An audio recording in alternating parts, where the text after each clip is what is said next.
In your opinion, this is not just a ceremonial bill. You think this has teeth? Oh, it does. I definitely think it does. It really fills that gap between the community and the group home. A gap our work has exposed. Hundreds of police runs, in many cases for violent incidents, to group homes across central Ohio. It's a gap Jess Haynes in Whitehall lived. He's doors down from one. It seems like there's always police down there, and there's always something going on in the neighborhood. So we have grandchildren and children, and we're just concerned about them. In the digging we did, we uncovered a large amount of runs, some several times a week to the same group homes. Law enforcement agencies told us they were in the dark as to who was inside the homes and for what. Haynes told me he had a tough time getting answers about the house in his neighborhood.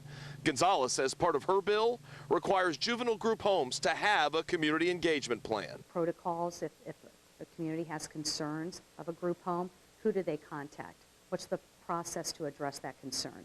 What's the outcome as a result of any issues? They would also be required to file emergency plans, detailed information with emergency management and law enforcement agencies, something that wasn't in place when Jane Juergens was murdered. As for making you safer, We don't know until it's in place, That's if it's going to make it safer.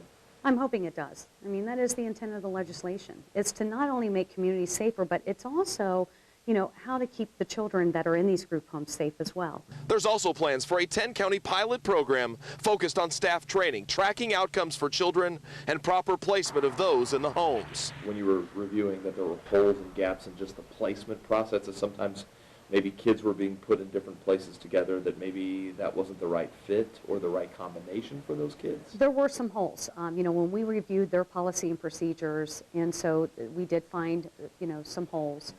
And so this, you know, legislation, you know, kind of it fills in that gap. And having a voice means everything for those who felt for years their concerns fell on deaf ears. That'd be great. That'd be so good, so awesome, and make us feel better, all the neighbors and everything.